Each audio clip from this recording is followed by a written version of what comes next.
Hello and welcome to the North Bank podcast, where this time I'm joined by Stef only. Hello, Stef only. Hello, Stef only.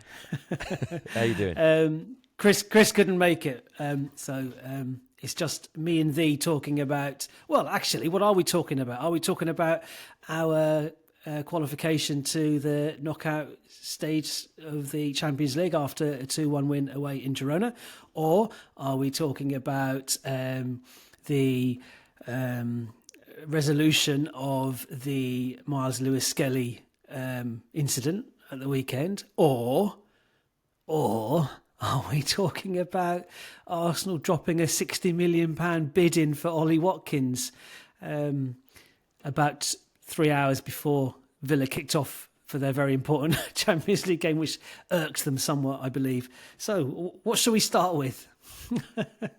I mean, it's your call. Right, well, let's get the actual football out of the way first. That'd be good.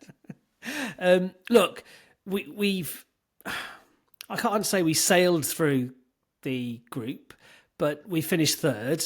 In the 8 games, we've won 6, we've drawn 1, we've lost 1, we've scored 16, we've conceded 3. You can't ask for more than that. We've guaranteed ourselves 2 fewer games, which is good. Guaranteed ourselves a nice warm winter break out to Dubai or wherever. Ben White's on teletext now. Teletext holidays, booking it, packing it. And so it's job done. Like, what more do you expect? I mean, I was pleased with the team selection today. I thought there was a nice balance of rotation. I think the one player we all agreed unanimously that should not start was Havertz, and he didn't. Yeah, I'm sorry he came on at all. He didn't. I mean, I know there's this thing about 20 minutes in the legs is okay, keep him ticking over, but no, just give him a rest. He came on with a bit of bite as well. Actually, he was up for it. It's funny because I thought the referee was lenient, shall we say, and generally, yes, yeah, and it was inviting increasingly risque tackling, and I was getting a bit concerned we'd end up on the receiving end of a reducer and have someone hobble off and miss the game against City on Sunday. So, well, especially given that Man City's Blue Man Group or whatever it is that owns them also own a part of Girona. That is true. That is true. Conflict of interest, maybe. Yeah, I'm glad I didn't register that beforehand. I'd have been terrified. Sorry to point that out. But look, so what's your, the team selection? Neto has now played a game for Arsenal. We can talk about what the hell he was doing for that goal. He certainly played a game. Well, correct me if I'm wrong, but if he'd actually saved it, it was a red card. It's a red card. Deliberate handball outside the box. Mental. Absolutely. Because he actually properly went for it. I'm glad it was such a good finish. Properly went for it. It was bizarre. It was like he was just like too excited because he'd got his first start for Arsenal and he was like all buzzing and just like didn't know where he was. Now I want to take it back a little step or two, because for me, Partey at right back is just shocking. I mean, we all sort of picked him in that position, I think, predicting the team and just moving things around, mainly saving Timber. That was the key thing. So it was fine. But it kind of just showed that he's not up for it. Dan Juma, who, he looked lively and direct and quick, and he just like had Partey on toast. But I think that also unsettled Neto. It was just like, oh God, I need to cover. Wait, where am I? Yeah, true. Yeah. It was all... It did come down that side, didn't it? So, yeah, and Kivior's on that side as well. It was all a bit... and you can just see that actually... It made me so grateful for when we've got that settled back four. Raya is just immense. Saliba is just ice cold. Timber's just been doing so well at right back in White's absence. And so it's funny that the left side looked all right. Gabriel Calafiori, and obviously MLS... I'm going to say it. Lewis-Skelly, when he came on, just looked brilliant. He put in a fantastic tackle towards the end of the game. Yes. That had to be just right. And he does this brilliant thing where There's one thing sort of lunging for a challenge. There's lunging, but almost like arcing your foot around to poke the ball away, and he did it just spot on. It's Really all right. good. Oliver would have sent him off for that. Well, I only noticed because because of this new format and all the games going on, had it on the TV, the Arsenal game, obviously, but I did have the laptop going with the goal show on TNT, and it was only when I was sort of sorting stuff out when our game had finished that I noticed. Who do you think was refereeing the Barcelona-Atalanta game this evening? Well, I'm Michael assuming Oliver. because you said that it's Michael Oliver. Michael Did he send Oliver. anyone off? I mean, who knows? All I know is that basically Barca finish above us because Goal difference. they drew against Atalanta, and it came down to goal difference in the end. If which we'd is our scored fault. two If we'd more, scored I a couple think. more. Yeah, Yeah. exactly. Just on, and not only will I not say MLS, I don't write it, and it's in spite of myself. Instead of writing 3 letters, I'm now writing Lewis Skelly. I don't even call him Skelly. It's Lewis hyphen Skelly as well. It's like, oh God, suck it up, mate. You just write down MLS, it's easier. But not only immediately after that tackle he put in there, he won a free kick. Very cleverly won a free kick further forward. Just like killing the game. I think we went on and got like 3 corners from that. It just took up like 3-4 minutes in that corner in their box. Again, he's 18.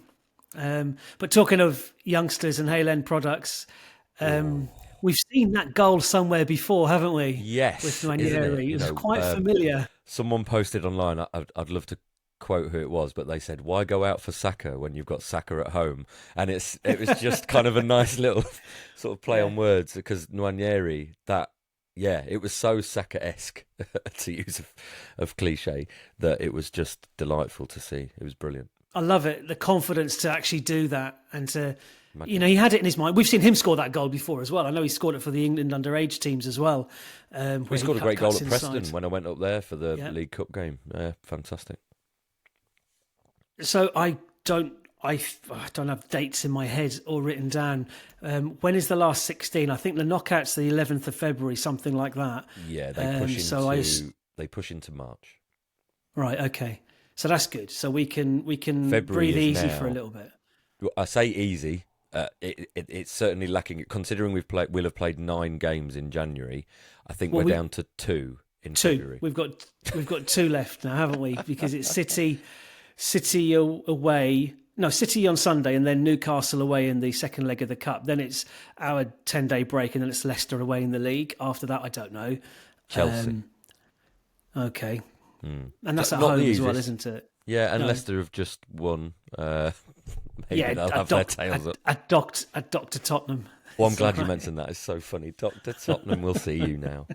Got to get that in. Okay, look. So that's the football out of the way. We'll come back to the football when we're picking our teams for Sunday, which will be interesting. Yeah, just a little game on Sunday. Yeah. We have to it's a minor game. Second plays fourth. We should win that, shouldn't we? Okay. We'll find out. Look, since we last spoke or met or recorded on Saturday night, quite a lot happened with regards to the PGMOL and VAR, not VAR, but the PGMOL. And as we suspected or we feared, they did double down on, which is just a remarkable. Who's advising them in terms of PR? Because that's a remarkable decision they took when everybody could see that was an incorrect decision. That we could, even Mike Dean saying that red card will be rescinded.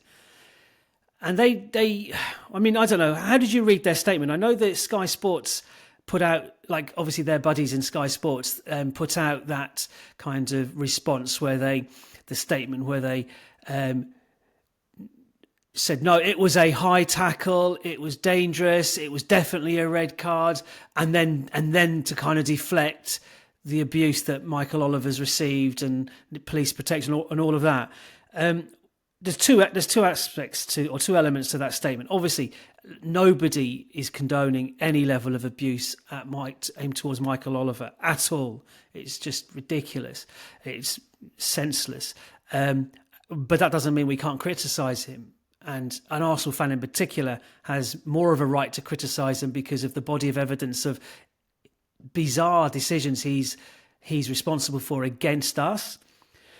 So let's ignore I barely need stating that we don't condone any abuse towards anybody in the name of football or anything for that matter. But the first part, the doubling down, I mean, talk about an own goal, self-inflicted. Well, I think I know the answer, but where do you think the PGMOL go from here? Or where do you think they should go from here? And how do you think they're feeling? How do you think old Howard Webb is feeling now after that? I mean, Arteta was clever. Did you hear what he mentioned? Because he was in the pre-match interview when they told him that the card had been rescinded. Right. And he said it was really good to get it done so quickly.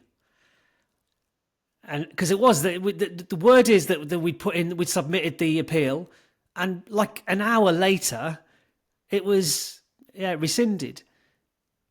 So go on. What's your kind of? I think reaction the doubling down is that they are such a guarded organisation now that actually they would rather do that than just hold their hands up and say, no, we've made a mistake.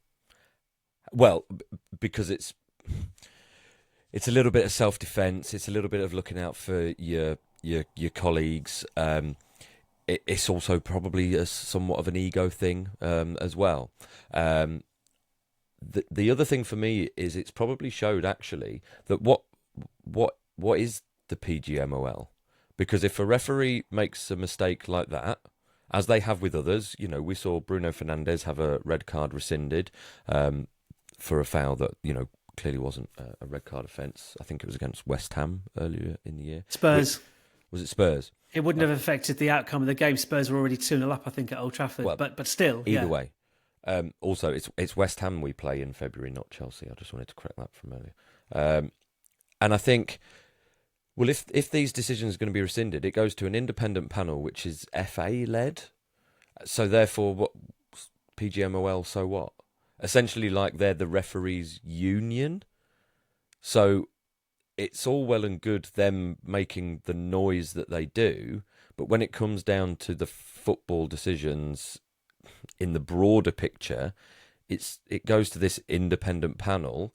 I believe there was one member of the PGMOL on it, but then there's former players, coaches, football administrators who kind of make up this independent panel, who then rescinded it because 99% of football people, fans, coaches, players alike, all said, no, that's not a red card. We're expecting a yellow card. It's a foul. It's a cynical foul.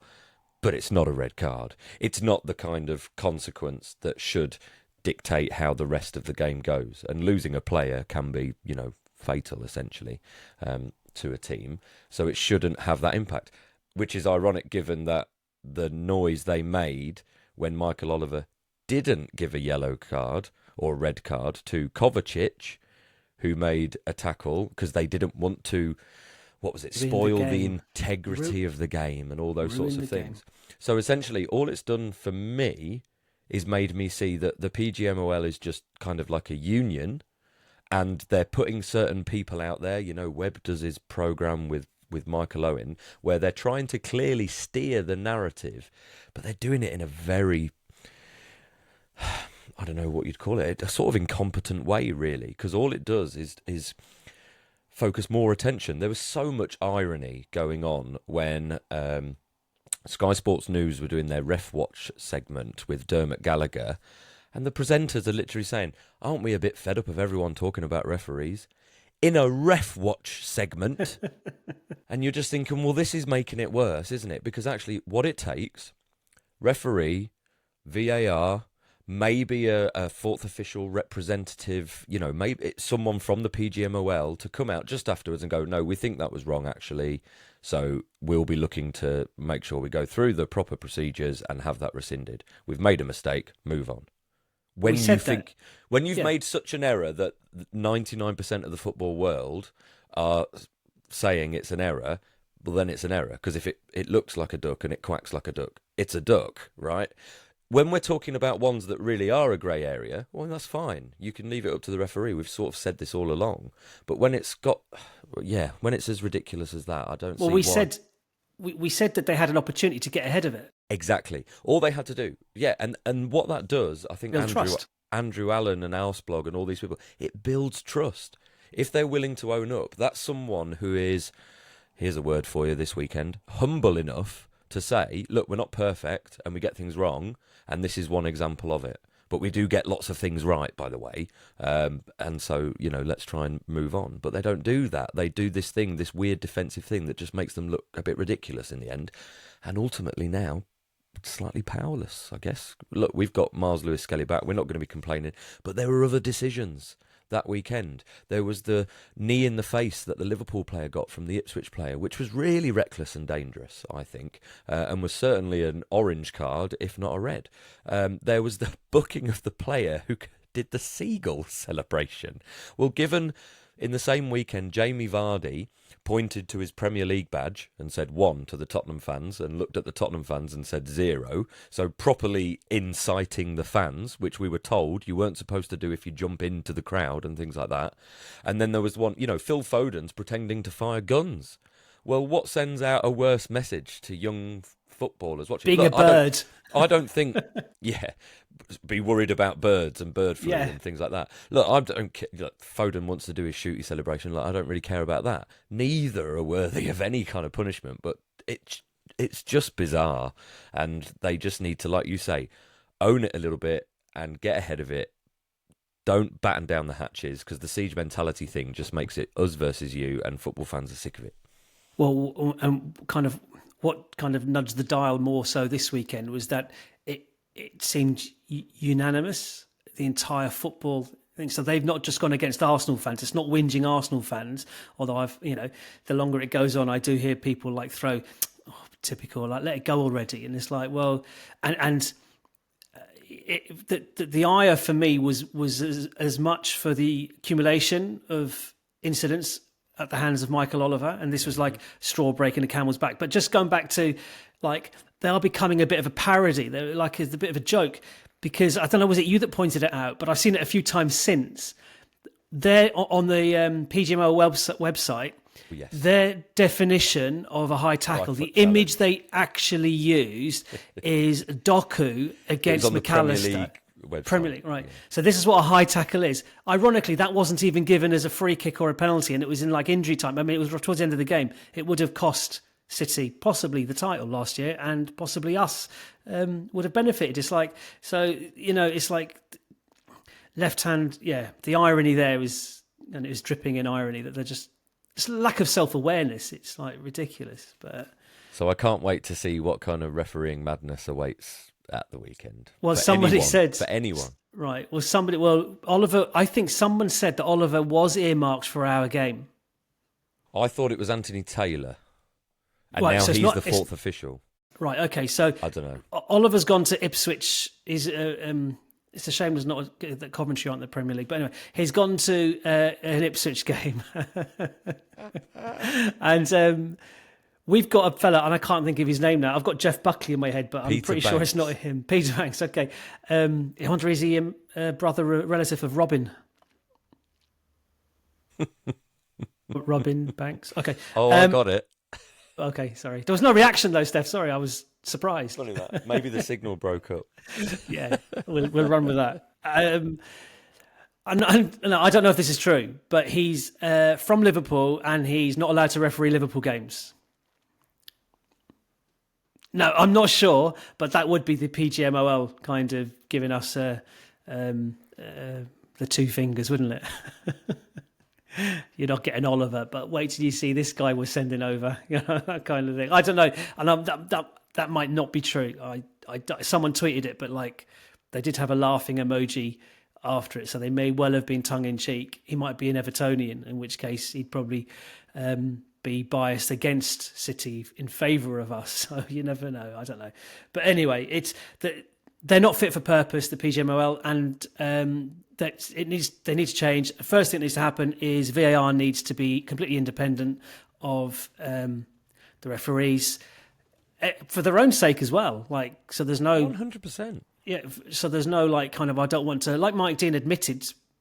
I That didn't whole want to. hierarchy thing, yeah. I don't want to upset my mate. And even if that's not a thing, because you'll never be conscious of these things, it will be unconscious. I'm not a believer in a definite conspiracy, because I think incompetency is too easy to come by. That it's just, that is more than possible, and we all carry unconscious biases. So actually, do what you can to reduce as much of that as possible. And even then, like reviewing a game through video probably does require a little bit of expertise and specialism, just as managing a pitch full of 22 players who are all trying to con you, frankly, and trying to deal with that situation requires another level of speciality. So let them focus on that and let someone else worry about the video. It actually removes emotion from the decision, because you're not at the back of your mind. You haven't got mate, we're going out for a drink later with Oliver. It's like, it's like that kind of thing. It's like, they're obviously buddies. They might not be bosom buddies, but they're going to have and also the levels of abuse they all receive. They'll have this kind of siege mentality also, like we're in it together kind of thing, which you can understand. There's another thing about emotion, isn't it? Someone who's just dealing with the video and doesn't know exactly. What it's that's like what I mean. Yeah, they'll look at it and go, well, hang on, if we reverse this decision, the crowd are going to go, oh, they're going to be on them. And it's like, as a human, you can empathise with that, and so it might change your way of thinking. I get that, but keep it separate. Well, it shall be interesting because, there's a lot of pressure now on the referees, and I wonder if the Premier League are sitting up and taking note, and because it's ultimately spoiling their product. So we shall see. Anyway, we've done that one to death, and I'm pretty confident we'll be returning to it at not too distant 6:30 on Sunday. Probably, indeed. Okay. Obviously, January transfer window still going on. Before getting on to the kinds of really left field news that broke, and Ornstein hasn't tweeted it though, has he? It's for Romano and Sammy Muckbell did, and if it has happened, there's no question that we did put the bid up. But before that, I just want to comment on Aidan Heaven, our 18-year-old centre-half who's gone to United, followed Chido Martin to United. And there's been a lot of... I mean, to be fair, I couldn't tell you anything about this kid as a centre-back. I've no idea, so I'm not going to pretend to be absolutely devastated that he's gone. It irks me that he's going to Manchester United, don't get me wrong. Like, when I heard that it was like Frankfurt or Man United, I'm like, okay, I don't care if he goes to Frankfurt.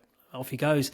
But United's different. Now, from his point of view, I can see why he would choose United over Arsenal at the moment, if the money's the same, right? If you're thinking about pathway to the first team, well, United, first of all, they'll be playing with 3 centre-halves. That's the first thing. So there's more places up for grabs. He's a left-footed centre-half. Look who he's got ahead of him at Arsenal. He's got obviously Gabriel there, who's only 27.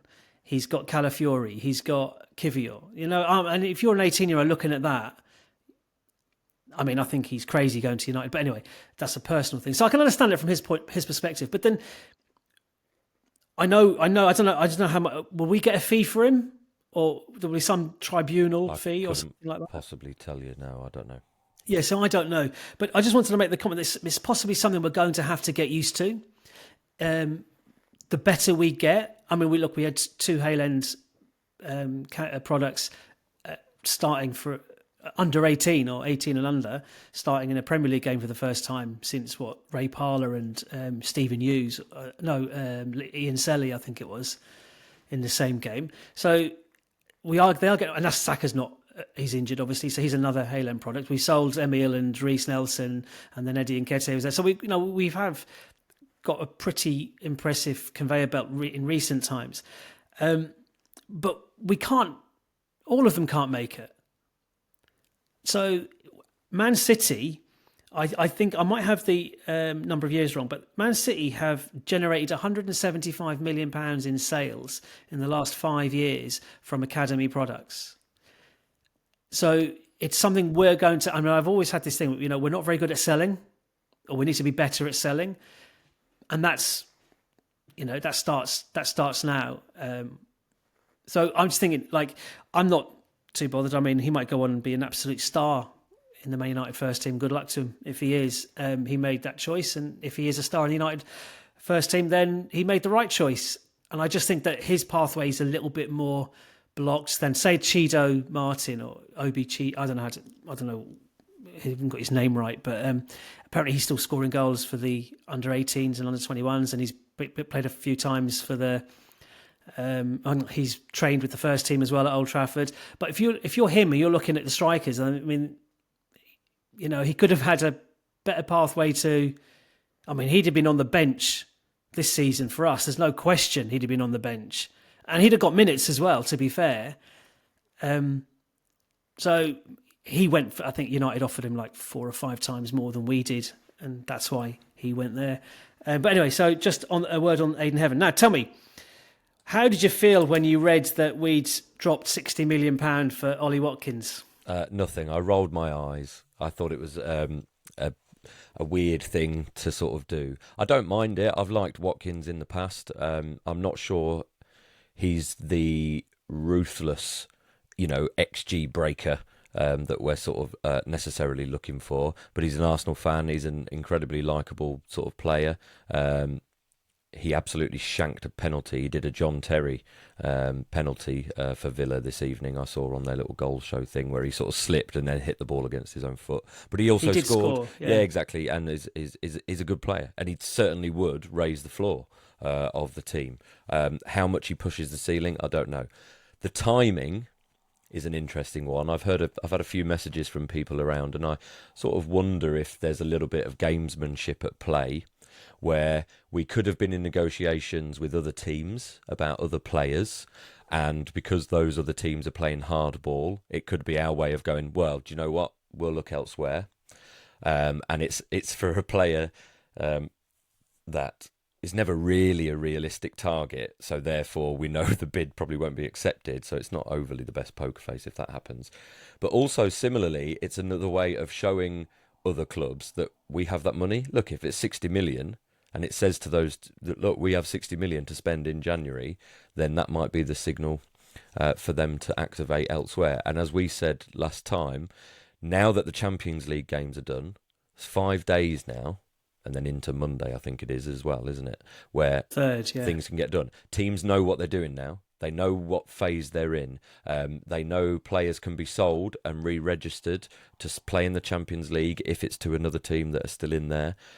So there should be some kind of movement. I'm not sure it was a realistic push. And then news broke later that John Duran was supposedly having a medical for a Saudi club because said 75 million. Well, this is the thing. Saudi are still trying to pump their money out for a 21-year-old who's been on the verge of breaking and becoming a starter all the time for Villa, who are a Champions League team in the Premier League. I think that's crazy for a 21-year-old to do that to their career. Look, he's going to make an absolute wedge from it, so that might he's doing that anyway in the Premier League, surely. Do you know what I mean? But this is the thing, he's doing that anyway. He's winning the lottery basically every day. For people like us, it's like cuckoo land, basically. But even for career, sporting reasons. The Saudi League is nothing, is it? Let's face it. From an elite football sort of perspective, we saw that tonight. It's the Champions League, and the Premier League. That's where people want to be. So that's odd. So Villa are definitely not going to sell Watkins now. They wouldn't even entertain it. Not that I'm sure they would have entertained us as the people to sell to anyway. I also like. Oh, just one last thing. I also like the fact that it might just unsettle them. That it might also just piss them off a little bit because it's Villa and Emery, Martinez, McGinn. They're fans. Just on the Saudi bid for Duran, but it's not cut and dry because is it Victor Boniface, and so it's one of those two they're going for. But Villa will be thinking, yes, please, 75 million quid for a 21-year-old who's not Villa play with one striker, one up front, so that's why it's either one or other of Duran and Watkins. Watkins started today, got an assist and a goal. I didn't know he'd missed a penalty, so he had quite a lively... That was a weird game. They were 2-0 up in 5 minutes, and then next thing, it was 2-2 within another 5 minutes, or a bit later on in the first half, but like really quick-fire goals.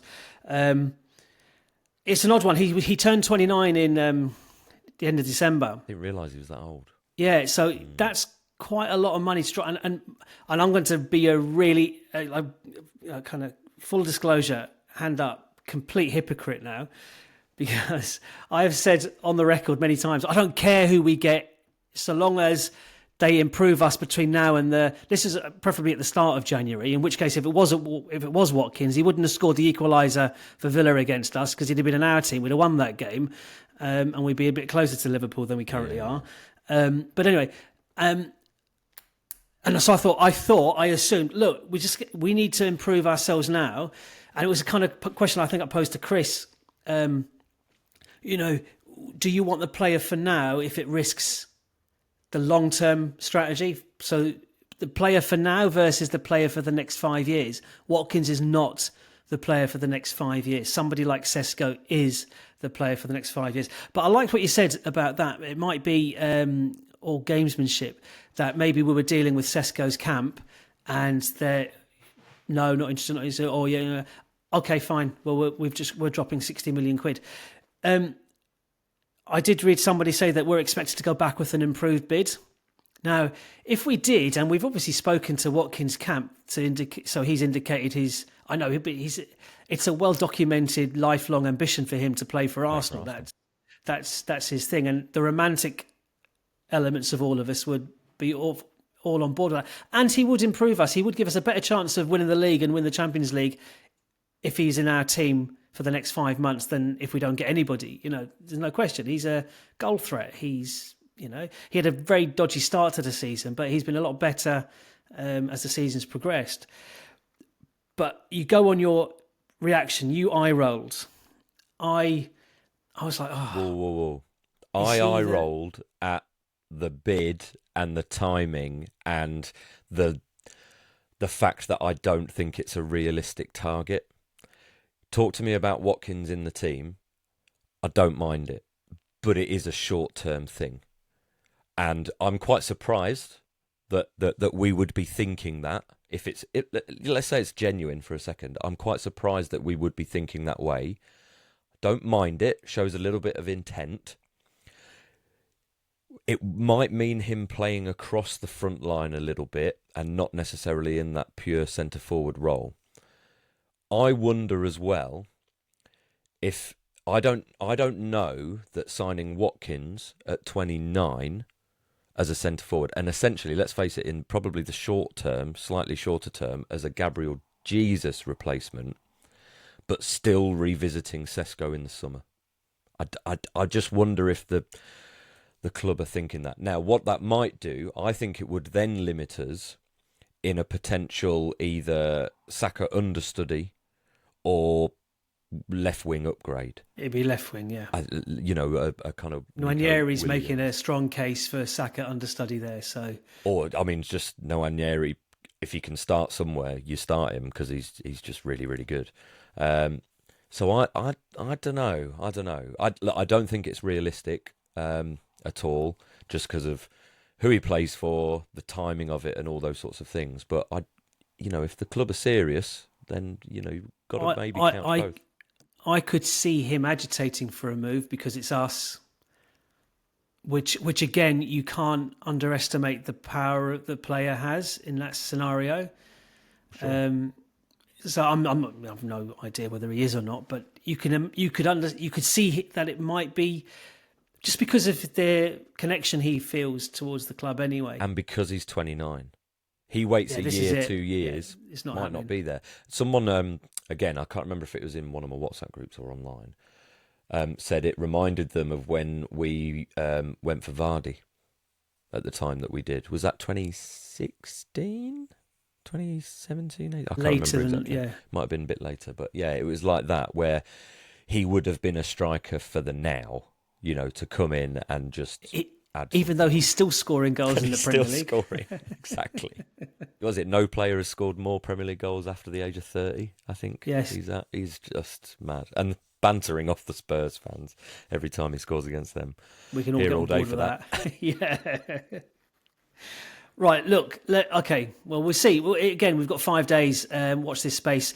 Yeah. What's pleasing is the first time all transfer window where something proactive it looks like something's proactive is going on at Arsenal behind the scenes. Sorry, behind the scenes, obviously there's stuff going on, but out front, I guess, we're noticing that something is actually happening. So it's a bit reassuring that we're doing what we can at the moment, one would assume. And The it is worry difficult. is that it might be a little bit phony. Is it to keep us fans sweet? If I'm putting my tinfoil hat on and all those sorts of things. I don't know. I doubt it. No.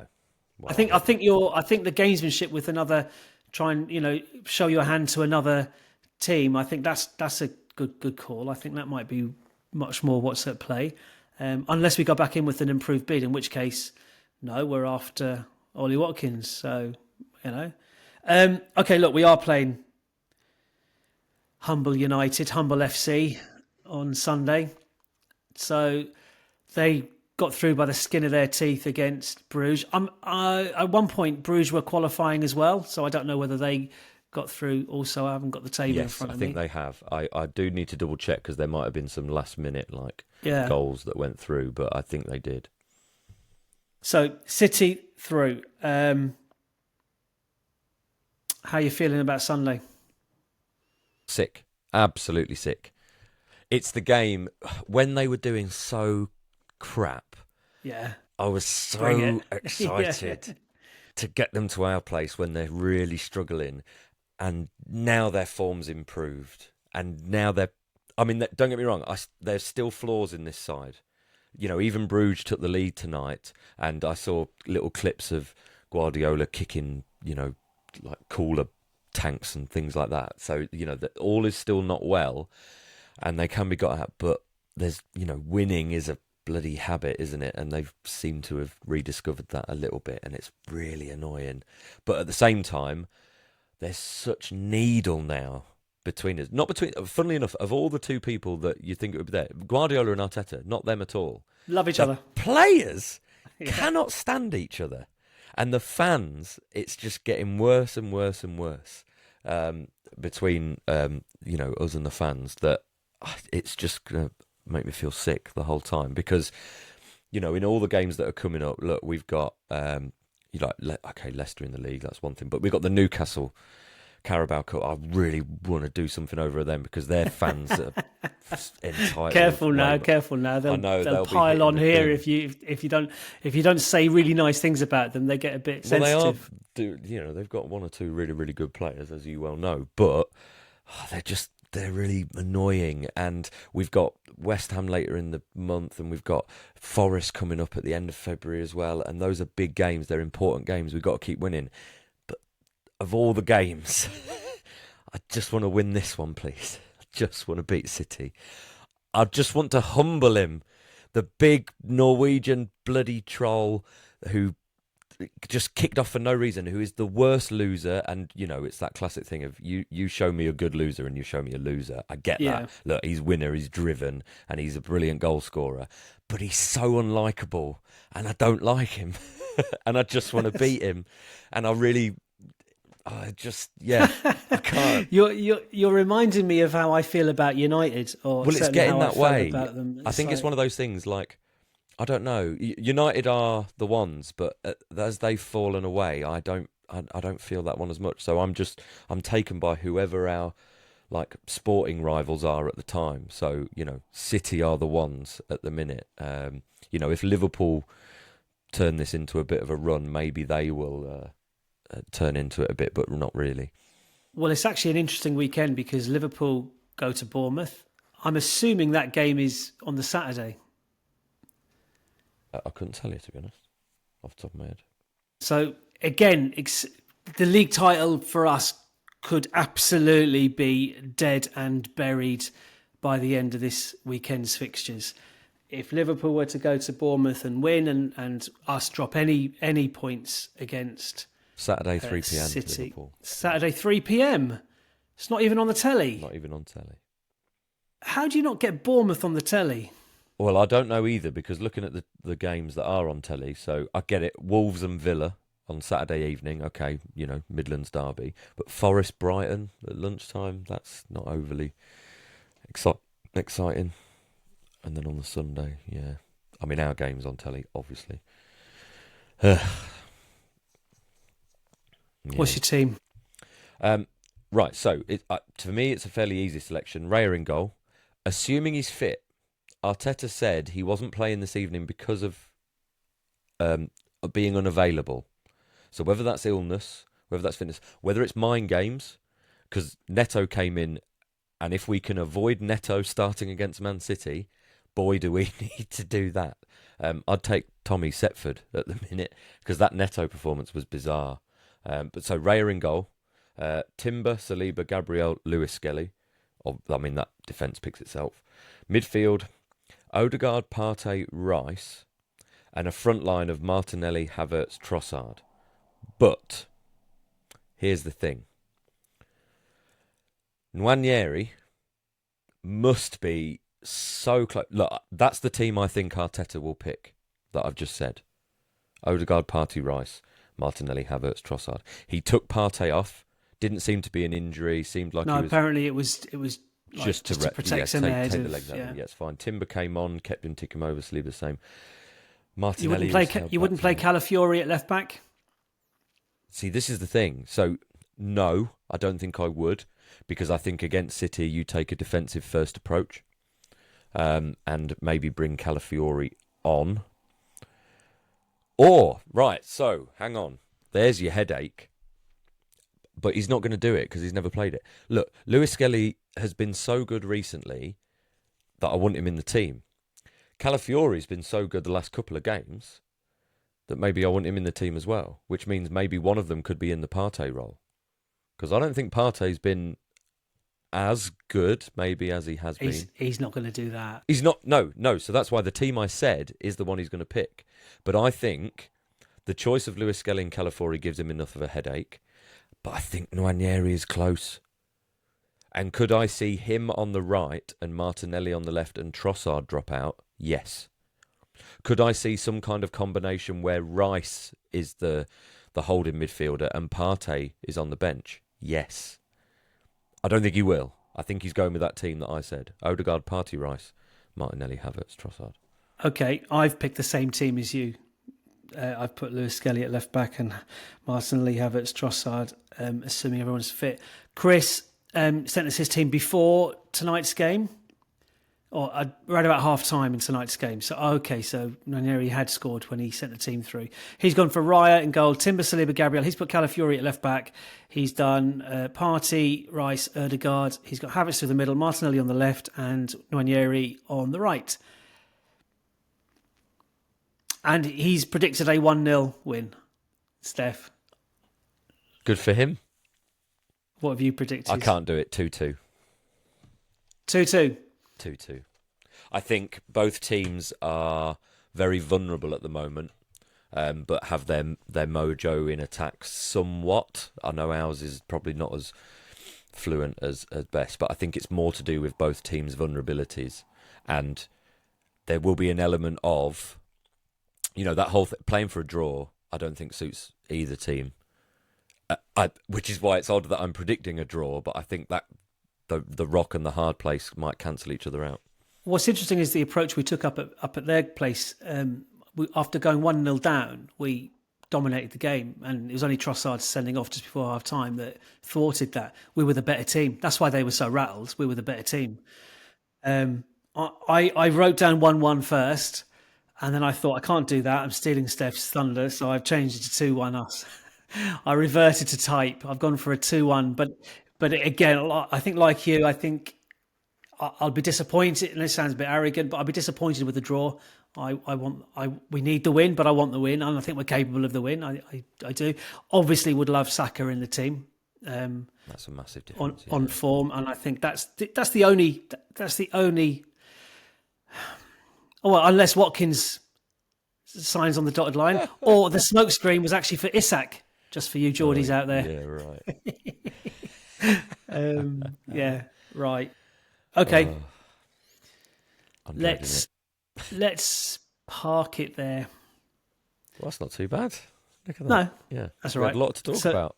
Yeah, so look, overall, it's quite an interesting, exciting, positive day for Arsenal and the Arsenal world for lots of reasons.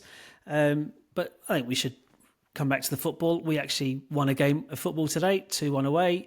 Could have been more comfortable, could have been a little bit worse. But job done. We qualified. We're through. Qualified for the last 16 of the Champions League. Yes. So that's target number 1 achieved.